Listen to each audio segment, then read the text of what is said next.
नमस्कार, मी नेहा. आरआरसी नेटवर्कच्या लेटेस्ट बातमीपत्रात आपले स्वागत.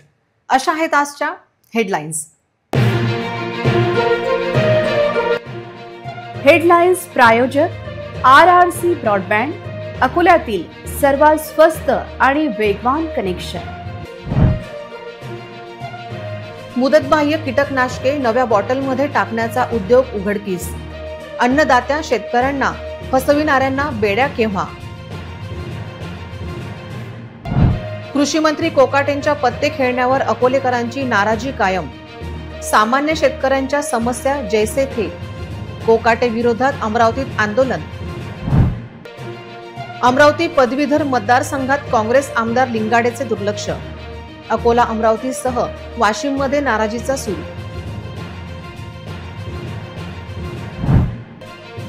काळवीट मटण प्रकरणातील मुख्य आरोपी फरार. अकोला वन विभागाची कारवाई. अकोट वन विभागाचे लक्ष कुठे.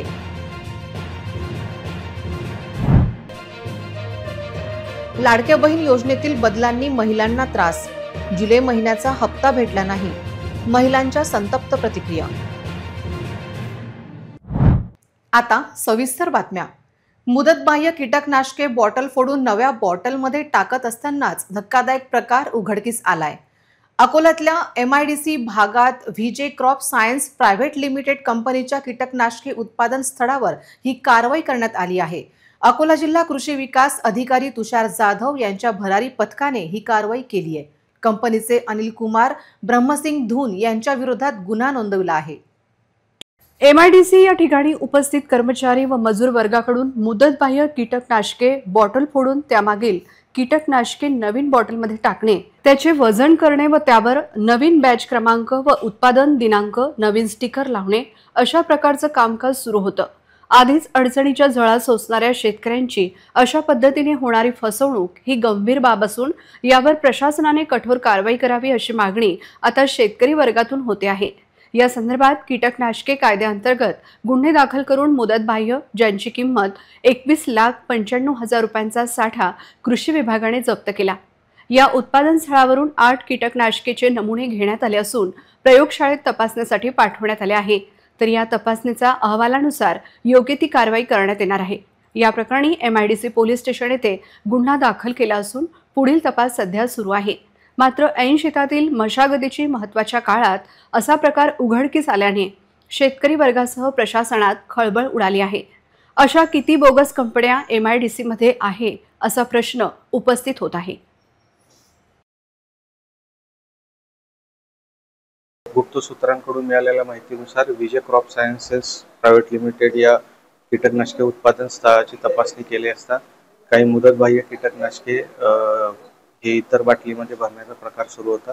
याबाबत तपासणी करून सदरचा साठा हा सीलबंद करून त्यातील नमुने घेऊन प्रयोगशाळेत पाठवण्याची कारवाई सुरू आहे.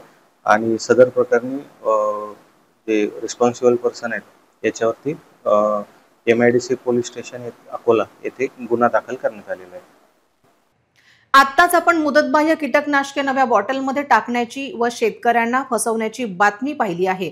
एकीकडे विदर्भात शेतकरी आत्महत्यांचा प्रदेश आहे. कृषी मंत्री माणिकराव कोकाटे विधान परिषदेत ऑनलाईन पत्ते खेळतात. राजकीय विधायकाबरोबर सामान्य शेतकऱ्यांमध्ये या विषयावर संतापाची लाट आजही कायम आहे. आमच्या प्रतिनिधी नेहा पाटील यांच्याशी जनतेने साधलेला संवाद. कोकाटे सर, विधान परिषदमध्ये ऑनलाईन गेम खेळलेत, काय वाटतं तुम्हाला? याच्यावर त्यांनी काय प्रतिक्रिया आहेत तुमच्या? हे सदर मंत्री हे कृषी विभाग सांभाळण्याच्या लायकीचे नाहीत. अनेक शेतकऱ्याच्या तक्रारी आहेत त्याच्या विरोधात आणि शेती संबंधी त्यांना कोणत्याच प्रकारचं नॉलेज नाही. उटपटांग स्टेटमेंट देतात. त्यामुळे महाराष्ट्रातले सर्व शेतकरी नाराज आहेत. हे असले प्रकार महाराष्ट्राच्या संस्कृतीत योग्य नाहीत. सामंजस्यपणाने आणि आपल्या संविधानिक मार्गाने लोकांनी आंदोलन वगैरे हे करायला पाहिजे. आपल्या मागण्या रेटायला पाहिजे. त्यांना विधानसभेत दुसरं काही काम नाही म्हणून जंगली रमी खेळले. काय म्हणतात ना ते जंगली रमी पाहाव ना महाराज, कृषी मंत्रीच बोलावून राहिले. या चांगली गोष्ट आहे. त्यांना काही दुसरं काम नाही सभागृहात, कारण की शेतकऱ्यांच्या काही समस्याच उरल्या नाहीत ना. एकदम असं काम म्हणतात त्याला असं राज्य आणून सोडलं त्यांनी. शेतकऱ्यांना काही समस्या ठेवल्या नाहीत, मग रिलॅक्स आहेत, बसले गेम खेळत. योग्य नाही मॅडम.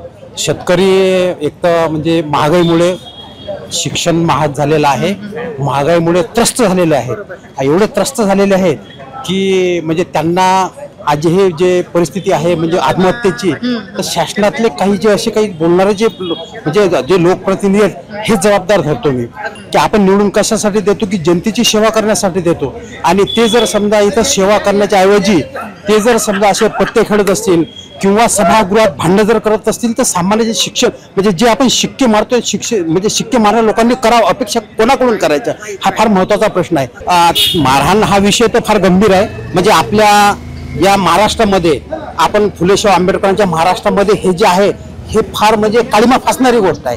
काळीमा फासणारी गोष्ट आहे की ह्या गोष्टी घडायलाच पाहिजे नाही. शाळा संघटनांना त्यांना जे म्हटलं की योग्य आहे त्यांचं म्हणजे मी समर्थन तर पण ते योग्य आहे त्यांचं, किंवा तुम्ही जर समजा एक महाराष्ट्राचे कृषी मंत्री आहात, तुम्ही कॅबिनेट दर्जाचे म्हणजे मारहाण करणं योग्य आहे का? पण मारहाण नव्हती करायला पाहिजे. योग्य नाही, मारहाण करणं योग्य नाही. त्यांना थोडंसं वेगळ्या भाषेत समजून सांगायला पाहिजे होतं की तुम्ही समस्या मांडायला पाहिजे होत्या. मारहाण करणं योग्य नाही आहे. कोकाटेला कसं आहे, शेतकऱ्याची जी अपेक्षा जी होती त्याच्याकडून ते काहीच नाही, पूर्ण तर करूच शकत नाहीत ते. पण आता मग दुसरं काय करणार, तिथं पत्ता कळून राहिला आता. शेतकरी कर्जमाफीचे जे आश्वासन दिले होते शेतकऱ्याला ते पूर्ण करू नाही शकत, ते समजूनच राहिले. त्याच्या कृषी मंत्री म्हणून ते योग्य आहेत का? ते योग्यच नाहीत ना, ते शेतकऱ्याच्या विरुद्धच बोलून राहिले. ते कधी पण समजा त्याचं संभाषण ऐकलं तर शेतकऱ्याच्या विरोधातच आहे. नाही, पण व्हिडिओ खरा आहे की खोटा आहे हेच मला आतापर्यंत माहित नाही. तुमच्या तू आता माहिती पडते मला, मी काही व्हिडिओ बघितला नाही. व्हिडिओ जर तो खरा असेल तर योग्य नाही आहे, महाराष्ट्राच्या मुलांच्या याच्यावर संस्काराच्या दृष्टीने योग्य नाही आहे. पण व्हिडिओ खरा असेल तर योग्यच नाही, कितपत नाही, योग्यच नाही. त्यांना काही कळत नाही. त्यांना ना शेतकऱ्याचं घेणं देणं, ना जनतेचं घेणं देणं, ना आपल्या सामान्य माणसाचं घेणं देणं, ना शिक्षणाचं घेणं देणं, आणि यांना काही घेणं देणंच नाही. शिकं म्हणून चालू आहे. या बोटावरचा थुका त्या बोटावर करतात. म्हणजे साध्या भाषेत गावठी भाषेत सांगायचं झालं तर आता या बोटावरचा थुका या बोटावर करतात, तर हे फसवणूकच आहे ना. मारहाण करणं, कायदा हातात घेणं हे तर चुकीचंच काम आहे. त्याच्यासाठी तुम्हाला कोर्ट आहे, पोलीस स्टेशन आहे, कानून आहे, कायदा आहे, भारताचं संविधान आहे, त्याच्यात तुम्ही न्याय मागा. आता हे एकमेकांना मारणं म्हणजे हे प्रदर्शन आहे, प्रेस्टिज आहे, म्हणजे एक प्रसिद्धीसाठी हे लोक करतात. हे करू नये. नाही, एखाद्या जबाबदार प्रतिनिधीने असे काम करणं खरंच योग्य नाही. आणि त्यांचे पूर्वीचे विधान पाहता ते पण शेतकऱ्यांबद्दल आक्रोश निर्माण करणारे आहे. रहते तो मैडम मोबाइल पे खेल रहे थे तो पेपर में आ गया ना. हाँ, तो लेकिन विधान परिषद वो खेल खेलने की जगह नहीं है ना. नहीं, बिल्कुल सही है, और आप आ गया खेल रहे थे तो उसका तो होगा ना परपुंडा. ये सही है, रॉन्ग है? रॉन्ग है ना, रॉन्ग है ये तो, ये भी गलत है, ये भी गलत है ना. उन पे अत्याचार नहीं होना चाहिए. अमरावती पदवीधर मतदारसंघाचे काँग्रेस आमदार धीरज लिंगाडे यांच्याबद्दल पदवीधर आणि शिक्षकांमध्ये नाराजीचा सूर आहे. त्यांच्या कार्यपद्धतीवर पदवीधर आणि शिक्षकांकडून तीव्र नाराजी व्यक्त केली जात आहे. आमदार लिंगाडे यांनी विजयानंतर मतदारांशी संवाद कमी केल्याने आणि समस्या सोडवण्यात कमी पडत असल्याने ही नाराजी वाढत असल्याचे चित्र आहे. मतदारसंघातील शिक्षकांचे अनेक प्रश्न अद्यापही प्रलंबित असून यावर काँग्रेस आमदार लिंगाडे यांनी गांभीर्याने लक्ष दिले नसल्याचे बोलले जात आहे. किती शिक्षकांचे प्रश्न सोडवले असा प्रश्न आता शिक्षकांकडूनच विचारला जात आहे. बदली वेतनाचे प्रश्न आणि अन्य प्रशासकीय अडचणीबाबत शिक्षकांनी अनेकदा निवेदने दिली असली तरी त्यावर ठोस कार्यवाही झाली नसल्याने निराशा व्यक्त होत आहे. या सर्व विषयावर आमदार लिंगाडे यांच्याशी संपर्क करण्याचा प्रयत्न केला असता तो झाला नाही. अकोला आणि वाशिम जिल्ह्यामध्ये आमदार धीरज लिंगाडे यांच्या भेटीचे प्रमाण अत्यंत कमी असल्याने स्थानिक नागरिक आणि कार्यकर्त्यांमध्ये नाराजीचा सूर उमटत आहे. मतदारसंघातील समस्या जाणून घेण्यासाठी आणि त्यांच्या निराकरणासाठी आमदारांनी अधिक सक्रिय भूमिका घेणे अपेक्षित असताना त्यांचा सहभाग नगण्य असल्याचे बोलले जात आहे. यामुळे स्थानिक पातळीवरील प्रश्न तसेच स्थानिक लोकप्रतिनिधींचे म्हणणे मांडण्यात अडचणी येत असल्याचे सांगितले जात आहे. फक्त पदवीधर आणि शिक्षकच नव्हे तर अमरावतीमध्ये आमदार लिंगाडे यांच्यासाठी काम केलेल्या कार्यकर्त्यांमध्येही नाराजी असल्याचे समोर आले आहे. विजयासाठी ज्यांनी मेहनत घेतली त्यांनाही अपेक्षित सन्मान किंवा त्यांच्या सूचनांना किंमत दिली जात नसल्याची भावना या कार्यकर्त्यांमध्ये आहे. वन्य प्राण्यांची शिकार करण्यावर बंदी आहे असे असताना काळवीटच्या मांसाचे मटण बनवून खातेवेळी अकोट तालुक्यातील जौडखेड येथे एका आरोपीस रंगेहात पकडण्यात आले आहे. ही कारवाई अकोला वन परिक्षेत्र अधिकारी यांनी केली आहे. पण या कारवाईचा सुगावा अकोट विभागाला नव्हता. राखीव वनक्षेत्र, मुबलक जलस्रोत्र असलेल्या वनप्राणी काळवीट यांचा सर्वाधिक अधिवास असलेल्या आणि अकोट वर्तुळ अंतर्गत येणाऱ्या कुटासा क्षेत्रातील जौळखेड गावात वन्यप्राणी काळवीटची शिकार करण्यात आली। ही घटना 19 जुलै रात्रीच्या सुमारास घडली। 20 जुलै रोजी यातील तिघांना ताब्यात घेण्यात आले असून एका आरोपीला घरात मांस बनवून खातेवेळी ताब्यात घेण्यात आले आहे। या प्रकरणात एक आरोपी फरार असल्याची माहिती संबंधित विभागाकडून देण्यात आली। अकोट वर्तुळात येत असलेल्या जौळखेड येथे वन्य प्राण्यांची शिकार झाली असताना अकोला वनपरिक्षेत्रातील पथक अकोट व वनपरिक्षेत्रात मध्ये येऊन कारवाई करते, मात्र अशा वेळी अकोट विभागाला या शिकारीबाबत कुठलाच सुगावा नसल्याचे दिसून आले आहे। 20 जुलै रोजी अकोला प्रादेशिक व वनविभागाला गुप्त गोपनीय माहितीच्या आधारे वन्य प्राण्यांची शिकार अकोट वर्तुळात झाल्याची माहिती मिळाली। जौळखेड येथील रहिवासी अंकुश गणेश इंदोरे, गणेश दयाराम इंदोरे, कुटासा येथील दिगंबर जनकीराम घारे यांच्या घरची झाडाझडती घेण्यात आली। घरातून वन्यप्राणी काळवीटची शिकार केलेले व त्यांचे मांस बनवून खातेवेळी आरोपीस रंगेहात पकडण्यात आले। आरोपी जवळून वन्यप्राणी काळवीटचे मांस अंदाजे अर्धा किलो जप्त करण्यात आले आहे। या प्रकरणात इंदोरे नामक इसम अद्याप फरार असून त्यावर यापूर्वीही शिकार संबंधी 2 गुन्हे असल्याची माहिती विभागाने दिली। न्यू भागवत प्लॉट येथील काळे हॉस्पिटलमध्ये आज सकाळी धक्कादायक चोरीची घटना घडली आहे। सकाळी अंदाजे 8 वाजताच्या सुमारास एका अज्ञात चोराने हॉस्पिटलच्या मेडिकलमधून तब्बल 10,000 रुपये लंपास केले आणि दुचाकीवर फरार झाला। विशेष म्हणजे ही संपूर्ण चोरीची घटना हॉस्पिटलमध्ये लावण्यात आलेल्या सीसीटीव्ही कॅमेऱ्यात कैद झाली आहे। आज सकाळी नेहमीप्रमाणे हॉस्पिटलचे कामकाज सुरू असताना एक अज्ञात व्यक्ती मेडिकलमध्ये शिरला। त्याने संधी साधून काउंटरमधील रोख रक्कम चोरली। चोरट्याने 10,000 रुपये हातोहात लांबवले आणि त्यानंतर तात्काळ आपल्या दुचाकीवर घटनास्थळावरून पळ काढला। हॉस्पिटल प्रशासनाच्या लक्षात ही बाब येताच त्यांनी रामदासपेठ पोलिसांशी संपर्क साधला। पोलिसांनी तातडीने घटनास्थळी धाव घेतली असून सीसीटीव्ही फुटेजची तपासणी सुरू केली आहे। सीसीटीव्हीमध्ये आरोपींची संपूर्ण हालचाल स्पष्टपणे दिसत असल्याने पोलिसांना आरोपीचा शोध घेणे सोपे होणार असल्याचे सांगितले जात आहे। रामदासपेठ पोलीस ठाण्यात या प्रकरणी चोरीचा गुन्हा दाखल करण्यात आला असून पुढील तपास सुरू आहे। लवकरच आरोपीला पकडण्यात येईल असा विश्वास पोलिसांनी व्यक्त केला आहे। 7:55 पहाटे या वेळेस एक अज्ञात चोर हॉस्पिटलमध्ये शिरला व त्याने या ड्रॉअर मधून मेडिकलची चाबी उचलली आणि मेडिकल आहे छत्रपती मेडिकल ते उघडले आणि ड्रॉअर मधून त्याने अंदाजे 10 ते 11 हजाराची रोकड लंपास केली। एवढ्यावरच न थांबता त्या चोराने परत ते मेडिकल लॉक केलं, परत ती चावी इथून आणून दिली आणि माझ्या केबिनमध्ये पण हे कपबोर्ड दिसतं तुम्हाला, हे पण तोडण्याचा प्रयत्न केला, पण सुदैवाने याला लॉक्स होते। आमच्याकडे लॅब आहे, लॅब पण त्याने उघडायचा प्रयत्न केला पण ते त्याला जमलं नाही। माननीय ठाणेदार रामदासपेठ यांच्याकडे रितसर तक्रार दाखल केली व त्यांनी येऊन पंचनामा केला व पुढील तपास करीत आहेत। इतरही घडामोडींचा आपण आढावा घेणार आहोत, मात्र छोट्याशा विश्रांतीनंतर। अब इंटरनेट महंगा नहीं, सस्ता भी और फास्ट भी, बस 8 रुपए प्रतिदिन में। इतना फास्ट इंटरनेट, हाँ सिर्फ 8 रुपए प्रतिदिन में। पाइए 20 MBPS स्पीड वाला अनलिमिटेड इंटरनेट, बिना डेटा लिमिट और बिना रुकावट। स्ट्रीमिंग, गेमिंग, डाउनलोडिंग सब कुछ अब बिना रुके। 20 MBPS अनलिमिटेड इंटरनेट आजमाइए अभी। आज ही कॉल करें हमें और जुड़ जाइए फास्टेट नेटवर्क से। RRC network private limited internet अब सबका हक है, फास्ट और सस्ता अनलिमिटेड। विश्रांतीनंतर पुन्हा एकदा तुम्हा सर्वांचे हार्दिक स्वागत। मराठवाड्यात अखिल भारतीय छावा संघटना आक्रमक झाल्यानंतर आता त्याचे पडसाद विदर्भातही उमटायला सुरुवात झाली आहे। अकोल्यात देखील छावा संघटनेने आज मुख्य बस स्थानक चौकात राष्ट्रवादी पक्षाविरोधात जोरदार घोषणाबाजी करत रास्ता रोको आंदोलन केले। छावा संघटनेच्या आंदोलनादरम्यान सुरेश चव्हाण यांच्यावर कठोर कारवाई करावी आणि त्यांच्यावर गुन्हा दाखल करावा अशी जोरदार मागणी करण्यात आली।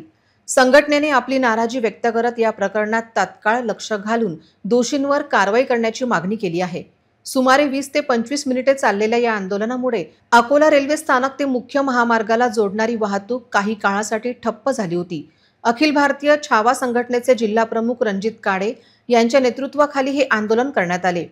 यावेळी आंदोलकांनी अजित पवार गटाच्या विरोधात आणि विशेषतः सुरेश चव्हाण यांच्या विरोधात तीव्र घोषणाबाजी केली। या रास्ता रोको आंदोलनामुळे शहरातील वाहतूक व्यवस्थेवर परिणाम झाला असला तरी छावा संघटनेने आपला संदेश सरकारपर्यंत पोहोचवण्याचा प्रयत्न केला आहे. पोलिसांनी आंदोलनादरम्यान बंदोबस्त ठेवला होता. अकोला येथे राईट वे फाउंडेशनने आयोजित केलेला मस्जिद परिचय सद्भावना कार्यक्रम रविवारी मोमीनपुरा मस्जिद प्रांगणात यशस्वीरित्या संपन्न झाला. अकोला जिल्ह्यातील पत्रकारांसाठी खास आयोजित केलेल्या या अभिनव उपक्रमाने इस्लाम धर्माची मूलभूत तत्वे, मशिदीचे महत्त्व आणि कुराणमध्ये माणुसकीस दिलेले स्थान यावर सखोल माहिती देऊन संवाद आणि समजुतीचा एक पूल बांधला. कार्यक्रमाचे अध्यक्ष राईट वे फाउंडेशनचे हाजी सज्जाद हुसेन यांनी आपल्या स्वागतपर भाषणात कार्यक्रमाचा मुख्य उद्देश स्पष्ट केला. कार्यक्रमाचे प्रमुख वक्ते मौलाना इस्माईल काझमी यांनी विविध धार्मिक आणि सामाजिक बाबींवर विस्तृत माहिती दिली. जहूर सर यांनी कार्यक्रमाची प्रस्तावना मांडली तर अमीन सर यांनी मशिदीचा परिचय करून दिला. आभार प्रदर्शन हाजी सज्जाद हुसेन यांनी केले. कार्यक्रम दरम्यान पत्रकारांना मशिदीची प्रत्यक्ष फेरफटका मारून माहिती देण्यात आली. यात नमाज प्रक्रियेचे प्रात्यक्षिक, विजू, मिंबर, कुराण आणि मशिदीत चालणारे इतर सामाजिक उपक्रम दाखवण्यात आले. यामुळे पत्रकारांना इस्लाम आणि मशिदीच्या कार्याची जवळून ओळख करून घेता आली. कार्यक्रमाच्या शेवटी पत्रकारांना इस्लाम आणि मशीद संदर्भातील माहितीपूर्ण साहित्य भेट स्वरूपात देण्यात आले. राईट वे फाउंडेशनचे अध्यक्ष हाजी सज्जाद हुसेन यांनी समारोप भाषणात सर्व पत्रकारांचे आभार मानले.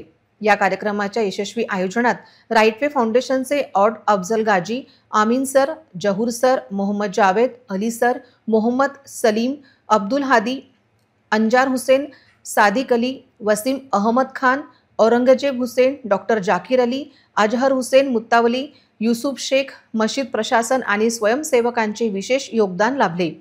RRC न्यूजसाठी अकोला महाराष्ट्रातून युसुफ शेख यांचा विशेष रिपोर्ट.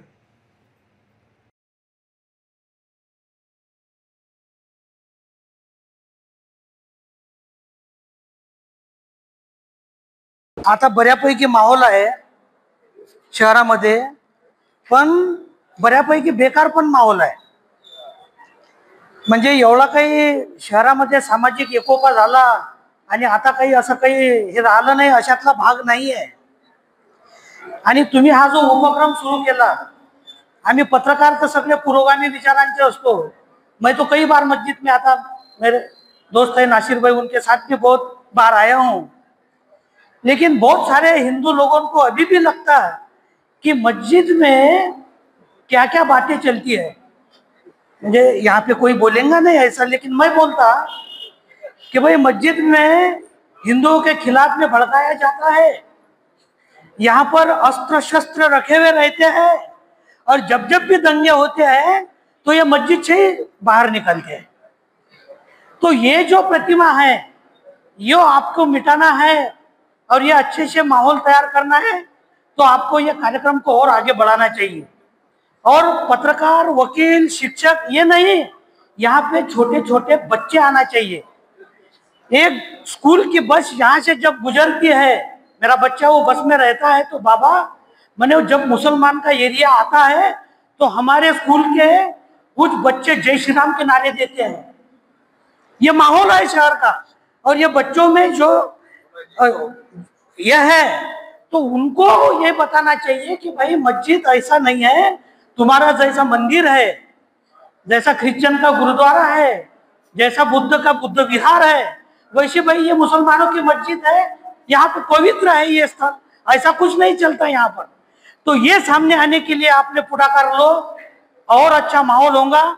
एक काश मेरे मुल्क में ऐसी फिजा बने कि मंदिर कहीं टूटे तो रंज मुसलमान को भी हो और पामाल न हो पाए मस्जिद की आबरू, इसकी फिक्र मंदिर के निगहबान को भी हो.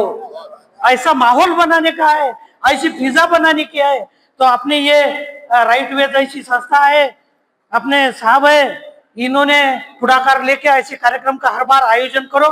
हम पत्रकार संगठन पूरी आपके साथ है.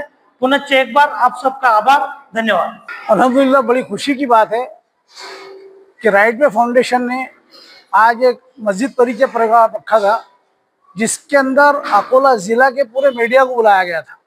जो भी पत्रकार है, चाहे वो इलेक्ट्रॉनिक मीडिया के हो या प्रिंट मीडिया के हो, सभी पत्रकारों को बुला के यहाँ पे आज मस्जिद परिचय कराया गया, जिसका उद्देश्य ये था कि इस्लाम के ताल्लुक से जो गलत फहमियाँ फैल रही है उसको दूर करना और समाजों के अंदर जो टेढ़ पैदा हो रही है उसको दूर करना, ताकि हम एक दूसरे के मज़हब को समझे और जो हमारे दिलों में गलत फहमियाँ वो दूर हो और इससे आपसी भाईचारा बढ़े और राष्ट्र की एकता में इससे योगदान हो। इस उद्देश्य के तहत आज राइट वे फाउंडेशन की तरफ से ये प्रोग्राम रखा गया था, जिसके अंदर अकोला के सभी मीडिया कर्मी आए और उन्होंने इस प्रोग्राम की बहुत सराहना की। इंशाअल्लाह ताला आगे भी इस तरीके के प्रोग्राम राइट वे की तरफ से रखे जाएंगे। मस्जिदच्या माहितीसाठी सर्व पत्रकारांना ज्या पद्धतीने बोलावलं आणि इथे माहिती दिली, बरेचसे गैरसमज आज पत्रकारांच्या मनातले दूर झाले। हा कार्यक्रम खूप छान होता। असेच कार्यक्रम विद्यार्थ्यांसाठी प्रत्येक शाळेला पत्र देऊन देखील करण्यात आले पाहिजे। या कार्यक्रमाला मी शुभेच्छा देतो आणि या कार्यक्रम पाहून मला खूप समाधान वाटतं। धन्यवाद। बऱ्याच विद्यार्थ्यांचे स्वप्न असते परदेशात जाऊन MBBS करण्याचे। हे स्वप्न उडान एज्युटेक पूर्ण करणार आहे। त्याच अनुषंगाने शहरातील होटल RS येथे डॉक्टर तात्विक तुरखडे यांच्या मार्गदर्शनात सेमिनारचे आयोजन करण्यात आले होते। विद्यार्थी आणि पालकांचा उत्तम प्रतिसाद मिळाला। अकोला शहरात प्रथमच उडान एज्युटेक पावर्ड बाय ISM एज्युटेक सुरू करण्यात आले आहे। विद्यार्थ्यांना भारताबाहेर एका भारतीय विद्यापीठात MBBS करण्याची संधी उडान एज्युटेकच्या माध्यमातून मिळणार आहे। त्यासाठी 20 जुलैला हॉटेल RS येथे सेमिनारचे आयोजन करण्यात आले होते। सेमिनारला विद्यार्थी आणि पालकांनी मोठ्या प्रमाणात सहभाग नोंदवला। तसेच जे विद्यार्थी सेमिनारला येऊ शकले नाही अशा विद्यार्थ्यांसाठी जवाहरनगर येथील कार्यालयात मोफत मार्गदर्शन करण्यात येईल। उडान एज्युटेकच्या माध्यमातून प्रवेश प्रक्रिया सुरू आहे। या संधीचा लाभ घेण्याचे आवाहन उडान एज्युटेकचे संचालक डॉक्टर तात्विक तुरखडे यांनी केले आहे।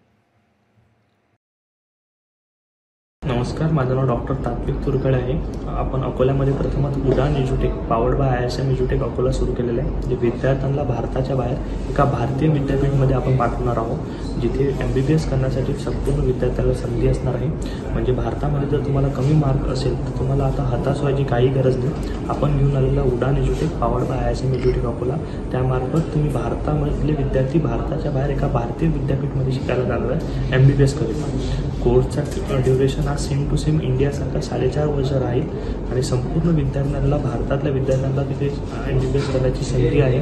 तर या संधीचा तुम्ही अवश्य लाभ घ्या। उडान एज्युटेकच्या ऑफिसला भेट द्या आणि आमच्याकडून मार्गदर्शन घ्या। धन्यवाद। हेलो एवरीवन, मेरा नाम गोमुकांत नेमा है and I am a managing director of Jadhav एजुटेक प्राइवेट लिमिटेड। हम लोग बच्चों को विदेश में पढ़ाई के लिए एक विशेष सेमिनार का हमने यहाँ पे अरेंजमेंट किया था, जिसमें बच्चों की बहुत सारी क्वेरीज होती हैं। बच्चा जब भी इंडिया से बाहर जाता है तो उसका बहुत सारे क्वेश्चंस रहते हैं कि कंट्री या आपका कॉलेज NMC के रूल्स को फॉलो कर रहा है क्या नहीं। तो मैं उसी के लिए आपको एक चीज़ बताना चाहूँगा कि हम लोग, हमारा कॉलेज जो NMC का रूल है 54 मंथ का करिकुलम और 1 साल की इंटर्नशिप, उसको फॉलो कर रहा है इंडिया में बच्चों के लिए। उसके बाद हमने हमारे बच्चों के लिए वहाँ पे हॉस्टल मेस में 100% इंडियन मैनेजमेंट को फॉलो किया है। बच्चों के लिए जो मेस है उसमें हमारा महाराष्ट्र का बहुत सारे बच्चे हैं, क्राउड है, तो उसमें हमारे बच्चों के लिए हमने जो कुक्स हैं वो महाराष्ट्र के जो कुक हैं वो बच्चों के लिए वहाँ पे रखे हुए हैं। 100% इंडियन मैनेजमेंट है हमारे पास। उसके बाद गर्ल्स एंड बॉयज़ के लिए सेपरेट हॉस्टल्स हैं, 24 आवर CCTV कैमरा है, 100% सेफ्टी है। और सबसे मेन जो बात आती है बच्चों के दिल में और दिमाग में कि FMG का रेशियो क्या है आपका, तो हमारे ऑन कॉलेज का रेशियो 75% है। तो मैं सभी बच्चों को जो विदेश में MBBS करने का सोच रहे हैं, करना चाहते हैं, उनको बोलना चाहूँगा कि IHSM एक बहुत ही अच्छा ऑप्शन है। आप बिश्केक में MBBS कर सकते हैं। हॅलो, माझं नाव आदित्य ठाकरे, मी ISMचा 3rd इयरचा स्टुडंट आहे आणि ISM खरंच एक खूप चांगलं कॉलेज आहे। मी ISMला उडान एज्युटेक पावर्ड बाय जाधव एज्युटेक थ्रू जोडलेलो आहे। माझं नाव चेतन गायकवाड आहे। मी माझे admission international lawyer school of medicine Bishkek इथे उडान एज्युटेक यांच्या मार्गदर्शनातून केलेले आहे। जर कोणता विद्यार्थी परदेशात वैद्यकीय शिक्षणासाठी जात असेल तर international lawyer school of medicine Bishkek हे एक उत्तम निवड आहे आणि मी या संस्थेचा भाग झालो आहे। इतरही घडामोडींचा आपण आढावा घेणार आहोत, मात्र छोट्याशा विश्रांतीनंतर। अब इंटरनेट महंगा नहीं, सस्ता भी और फास्ट भी, बस 8 रुपए प्रतिदिन में। इतना फास्ट इंटरनेट, हाँ, सिर्फ 8 रुपए प्रतिदिन में। पाइए 20 Mbps स्पीड वाला अनलिमिटेड इंटरनेट बिना डेटा लिमिट और बिना रुकावट। स्ट्रीमिंग, गेमिंग, डाउनलोडिंग सब कुछ अब बिना रुके। 20 Mbps अनलिमिटेड इंटरनेट आजमाइए अभी। आज ही कॉल करें हमें और जुड़ जाइए फास्टेस्ट नेटवर्क से। RRC network private limited internet अब सबका हक है, फास्ट और सस्ता अनलिमिटेड। विश्रांतीनंतर पुन्हा एकदा तुम्हा सर्वांचे हार्दिक स्वागत। महायुती सरकारने जनसुरक्षा विधेयक आणल्यामुळे विधेयकांची दर्यापूर काँग्रेस कमिटीच्या वतीने होळी करून सरकारचा निषेध व्यक्त करण्यात आला। तसेच विधान परिषदेमध्ये कृषी मंत्री माणिकराव कोकाटे यांनी मोबाईलवर पत्त्यांचा खेळ खेळल्याबद्दल त्यांचाही यावेळी निषेध व्यक्त करून सरकारविरोधात घोषणाबाजी करण्यात आली। सोमवारी बसस्थानक चौकात काँग्रेस कमिटीचे दर्यापूर तालुका अध्यक्ष सुधाकर भारसाकडे यांच्या नेतृत्वात आंदोलन करण्यात आले। यावेळी कृषी उत्पन्न बाजार समितीचे सभापती सुनील गावंडे, जिल्हा काँग्रेस कमिटीचे महासचिव ईश्वर बुंदिले, दर्यापूर शहर काँग्रेस कमिटीचे अध्यक्ष आतिश शिरभाते, गजानन देवताडे, प्रभाकर कोरपे, निशिकांत पाखरे, दत्ता कुंभारकर, संजय बेलोकर, अमोल देशमुख, बबलू कुरेशी, शिवा इंगडे, सय्यद इमानदार, रामेश्वर तांडेकर, मनोज बोरेकर, अक्षय माहुरे, मंगल बुंदिले, जम्मूभाई पठाण, शेख वसीमभाई, दिलीप गवई, प्रकाश चौहान, दादाराव इंगडे, सनाउल्ला खां, अजय बद्रिया, देवीदास काळे, अज्जू पठाण यांच्यासह काँग्रेसचे पदाधिकारी व कार्यकर्ते उपस्थित होते। मुख्यमंत्री माझी लाडकी बहीण या राज्य सरकारच्या महत्त्वाकांक्षी योजनेला 1 वर्ष पूर्ण होत असताना सरकारने नव्या लाभार्थ्यांसाठी अर्ज नोंदणी सप्टेंबर 2025 पासून थांबवली आहे। तब्बल 80,000 महिलांचे अर्ज अपात्र ठरवून रद्द करण्यात आले असून बनावट अर्ज व अटींचा भंग केल्याच्या कारणांमुळे जुलै महिन्याचा हप्ता अनेक महिलांच्या खात्यात जमा झाला नाही। वार्षिक उत्पन्नाची मर्यादा, आयकर भरण्याचे अर्ज, शेतजमीनवर 4 चाकी मालकी यासारख्या कठोर निकषांमुळे हजारो पात्र महिलाही योजनेपासून वंचित झाल्याने यामुळे राज्यभरातील महिलांमध्ये तीव्र नाराजी पसरली आहे। लाडकी बहीण योजनेला सुरुवातीपासूनच मोठा प्रतिसाद मिळाला। महिलांना आर्थिक स्वावलंबनासाठी ही योजना लाभदायक ठरली, परंतु काही बोगस लाभार्थ्यांनी योजनेचा गैरवापर केल्याचे उघडकीस आले। यानंतर सरकारने बनावट अर्ज शोधण्यासाठी विशेष तपास मोहीम सुरू केली। या तपासादरम्यान अनेक अर्जांमध्ये त्रुटी आढळल्या, तर काही महिलांनी स्वतःहून योजनेचा लाभ घेणे बंद केले। शासनाच्या कठोर पडताळणीनंतर हजारो अर्ज रद्द करण्यात आले, ज्यामुळे जुलै महिन्याच्या 1500 रुपयांचा हप्ता अनेक महिलांच्या खात्यात जमा झाला नाही। पाहूया याविषयी लाडक्या बहिणींनी काय प्रतिक्रिया दिल्यात। मुख्यमंत्री लाडकी बहीण योजना जी कंटिन्यू सुरू होती पण आता ती बंद करण्याच्या मार्गावर आहे आणि जे 1500 रुपये महिना देऊ बोलले होते त्याच्यामध्ये पण आता निधी कमी करण्याचा त्यांचा विचार सुरू आहे। तुम्ही त्याच्यामध्ये समाधानी आहात? आतापर्यंत तर आम्हाला 1500 बरोबर येत आहे। अच्छा, आता पुढे काय होणार ते माहित नाही मॅडम आम्हाला। अच्छा, ठीक आहे। तर तुम्ही समाधानी आहात का? आहे, सध्या तर आता जे आहे तेच आहे, कारण ते इलेक्शन नंतर त्यांनी 2100 कबूल केले होते पण ते 1500 वर्ष आहे। ते आहे, आता त्याचं आम्ही तर काही नहीं कर सकत, ते त्यांचं मनावर आहे। नहीं, अभी वाले महीने में नहीं आए ना। कौन से महीने डेली आते थे? हर मंथ में आते आए? हाँ, अभी तक क्या है 1500 रुपये। तो फिर अभी आप बैंक में किसके लिए आए थे? उसके लिए आई थी कि क्यों नहीं आ रहे मेरे पैसे। क्या बोले फिर वो बोले आएंगे, बोले। कितना राउंड है आपका ये आने जाने का यहाँ पे? अभी ये दूसरा तीसरा राउंड है मेरा। अगर उन्होंने बंद कर दिए पैसे भेजना या फिर नहीं आएंगे या फिर उससे कम आएंगे तो फिर आप सेटिस्फाइड हो उसमें? अब क्या कर सकते हैं उसमें, अब मर्जी। गरीब तो गरीब ही रह रहा, अमीर तो अमीर रह रहा। इतकं गोड उत्तर या ताईंनी दिलेलं आहे की अमीर अमीर रहेंगे और हम गरीब गरीब ही रहेंगे।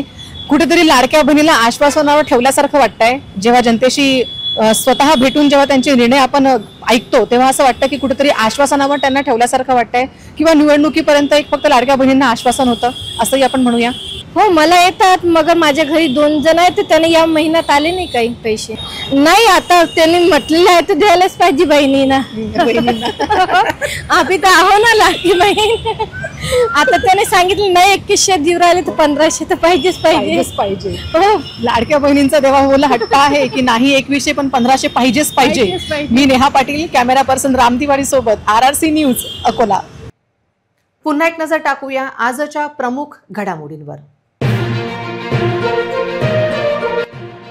हेडलाईन्स प्रायोजक RRC ब्रॉडबँड, अकोल्यातील सर्वात स्वस्त आणि वेगवान कनेक्शन. मुदतबाह्य कीटकनाशके नव्या बॉटलमध्ये टाकण्याचा उद्योग उघडकीस. अन्नदात्या शेतकऱ्यांना फसविणाऱ्यांना बेड्या केव्हा.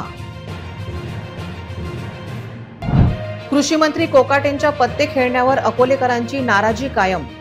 सामान्य शेतकऱ्यांच्या समस्या जैसे थे. कोकाटे विरोधात अमरावतीत आंदोलन. अमरावती पदवीधर मतदारसंघात काँग्रेस आमदार लिंगाडेचे दुर्लक्ष. अकोला अमरावतीसह वाशिममध्ये नाराजीचा सूर.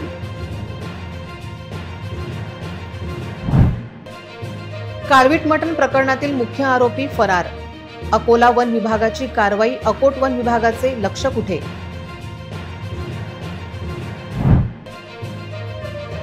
लाडक्या बहीण योजनेतील बदलांनी महिलांना त्रास. जुलै महिन्याचा हप्ता भेटला नाही. महिलांच्या संतप्त प्रतिक्रिया. बातम्यांसाठी तुम्ही पाहत रहा RRC news. 2,32,000 दर्शकांनी RRC digital Akola हे यूट्यूब चॅनल सबस्क्राईब केले आहे. तेव्हा तुम्ही कसली वाट पाहत आहात. तुम्ही पण सबस्क्राईब करा आणि बेल आयकॉन क्लिक करत RRCच्या बातम्या निरंतर पहा. तुमच्या मोबाईलवर नोटिफिकेशन मिळवण्यासाठी सबस्क्राईब करा RRCचे हे यूट्यूब चॅनल.